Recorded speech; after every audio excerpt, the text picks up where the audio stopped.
네, 안녕하세요. 김우탁 농사입니다. 이번엔 또 오랜만에 48번째 기출문제 해설로요. 2017년 1-4문에 대해서 한번 설명을 드려보겠습니다. 제가 그 블로그 등에 올린 거는 2015년까지 그 파트 1으로 올려가지고 아직 이거를 그 타이핑한 자료를 아직 공개하진 않아가지고요. 그 산업인력관리공단에서 그대로 퍼온 PDF 파일로요. PDF 파일로 그 화면에 이제 띄워놨는데 일단 노동 수요라는 캡이 씌워져 있고 요거는 뭐 이미 이제 평론이나 기출문제에서 해설 드렸는데 단기 노동 수요 곡선 계산형 그다음에 확장돼서 장기 노동 수요 곡선 그거에 따른 탄력성의 응용으로 고임금 경제 효과 해서 1, 2, 3번은 이미 직간접적으로 해설을 드렸고요. 요 4번도 있긴 한데 어쨌든 제가 그 해마다 순차적으로 지금 올려드리기로 약속을 했기 때문에 1-4를 특화해서 설명을 드릴게요. 그래서 뭐 아주 오래전 얘기죠. 벌써 6년이 된 얘기인데 일단 제가 이제 학원 강사로서 그러니까 이제 노무사가 아니라 학원 강사로서 가장 이제 전성기를 맞이했던 게 2017년이에요. 그러니까 전성기라고 하는 건 다른 건 아니고요. 어떤 이제 적중 관련해 가지고 말씀드리는 건데 이미 뭐 은퇴한 마당이니까 제가 뭐 지금 유튜브로 이렇게 제공을 해드리지만 저는 이제 뭐 현업을 지금 하고 있고 제가 이제 그 신림동 고시촌 그쪽에 가서 이제 강의할 일은 없죠. 그래서 이제 지난 다음에 얘기하는 건데 요때는 지금 여기 있는 1번뿐만 아니고요. 2번 해서 3번까지 사실 100% 적중을 했어요. 근데 그 당시에는 뭐 소위 얘기하는 제가 이제 1타 강사였고 그러기 때문에 맞추면 당연한 거였고 틀리면 욕먹는 지위에 있었거든요. 그래서 항상 이제 그 시험 때마다 되게 긴장을 했는데 저도 이제 뭐 사람이다 보니까 원숭이도 나무에서 떨어질 때가 있잖아요. 그래서 욕도 많이 먹고 해서 이제 2018, 2019 지나면서 뭐 그런 여러 가지 이유 때문에 뭐 은퇴한 것도 있지만 그게 이제 핵심은 아니었고요.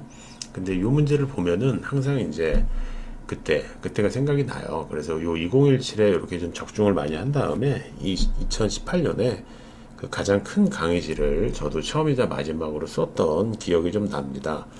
그럼 이제 뻘소리 그만하고 이제 1-4를 보시게 되면은 이 준고정적 노동 비용에서 영어로 정확하게 제시를 했어요. 근데 보시게 되면은 준고정적인 비용이 여기 문제를 잘 보시게 되면 감소할 때 해가지고 이제 페이크를 쓴 거예요. 그래서 노동자 1인당 노동 시간의 수요 변화해서 약간 이상한 단어를 쓰셨지만 어쨌든 중요한 거는 결과적으로 연장 근로 시간을 의미하는 건데 그 교과서에 다 있는 모형입니다. 그때 교과서에서는 준고정적인 노동 비용이 증가할 때 혹은 발생할 때 이렇게 해서 어떤 양의 영역으로 가는 걸로 설명을 했는데 이 화살표의 방향을 바꾼 거예요. 그러면 지금 1인당 노동시간의 수요 변화는 감소하는 걸로 써주는 약간의 이제 함정 아닌 함정을 넣은 거죠. 자, 그럼 이제 공부를 하실 때 지금 보시면 이미 이 책에 다 있어요. 제가 이 책에 있다라고 해서 잘난 체 하는 게 아니라 너무 확장하지 마시고 멀리 가지 마시고 있는 거 먼저 확실하게 정리하시고 그 어떤 변수가 반대로 주더라도 당황하지 마시고 그 로직을 아시게 되면은 차분하게 가시면 되거든요. 여기 보시면 2017년 1-3은 원리 재기출 이렇게 돼 있어요. 보시면 준고정적인 비용이 증가할 때 해서 보통 교수님들 책은 이렇게 나와요. 그래서 기존 근로자의 연장 근로라고 표현을 하고 있는데 우리 시험 문제 다시 한번 볼게요. 준고정적인 노동 비용이 증가가 아니라 감소할 때, 그 다음에 노동자 1인당 노동시간, 이거는 결과적으로 연장 근로를 포함한 총 근로 시간인데 그 소정 근로 시간은 그대로 있다 하더라도 연장이 감소하게 되면 1인당 노동 시간도 감소하기 때문에 본질적으로 차이가 없는 거예요. 근데 그 시간의 변화인데 수요 변화라고 굳이 쓴 건 노동 수요니까 그냥 그대로 쓴 거에 불과한 겁니다. 자, 그러면 정통 이론은 이렇죠. 보시게 되면은 준고정적인 비용은 이 고정성이 있다라고 해서 근로시간당 한계적으로 변하지 않는다.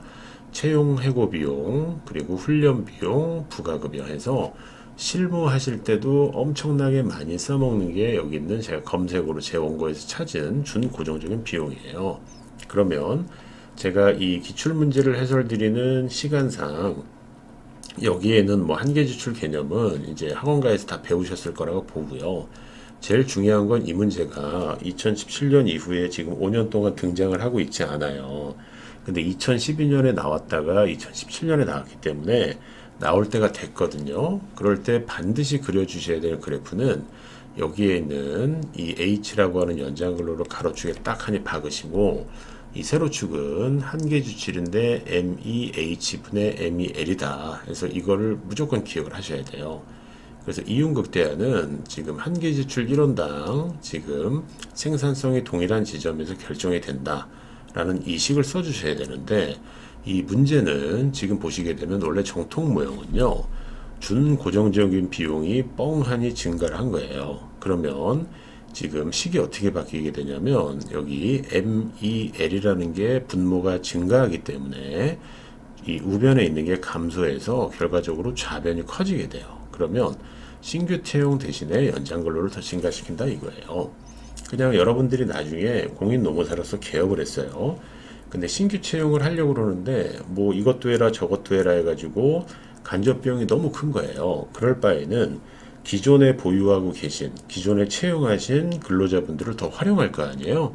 예, 그거 당연한 얘기입니다, 사실은. 그래서 연장 근로를 더 증가시키는 건데, 이 말은 결과적으로 채용을 감소시킨다. 그래서 보통 어떤 좀 그 신자유주의적인 경제학자들이 얘기하시기를, 너무나 해고 비용이 크게 되면 고용 창출이 안 된다. 이 말은 신규 채용을 감소시킨다는 얘기예요. 그래서 이론상 틀린 얘기는 아니거든요. 근데 우리는 시험을 보고 합격을 해야 되기 때문에 다시 한번 준고정적인 비용 문제를 보시면 감소할 때라고 됐어요. 그러면 그래프상으로 설명을 해주셔야 되니까 MEL이 분자에 있어서 이 분자가 늘면 H와 정비례 관계인데, MEL이 감소하면 H는 감소해서 원점으로 들어가는 거예요. 그래서 우리 시험 문제는 이 그래프를 그리되 그 1인당 노동시간의 수요가 감소한다. 이거를 보여주시면 되는 거였고, 거듭 강조드리지만 다 알고 계시는 모형인데 방향타만 바꾸는 거예요. 제가 되게 잘 쓰는 말로 포장지만 바꾸는 거지, 엄청나게 이거 노동 수요를 뚫고 뭐 저쪽 어디 안드로메다로 넘어가는 문제는 별로 없어요, 사실은요. 그래서 이거 5년 전, 아니 6년 전 문제이기 때문에 그 2023년 이후에 좀 주목을 많이 해보셔야 되고, 멀리 가지 마시고 이 그래프를 정확하게 숙지하시고, 가로축 변수 연장근로, 그 다음에 세로축 변수는 MEH분의 MEL이라는 거를 꼭 숙지하시길 바랍니다.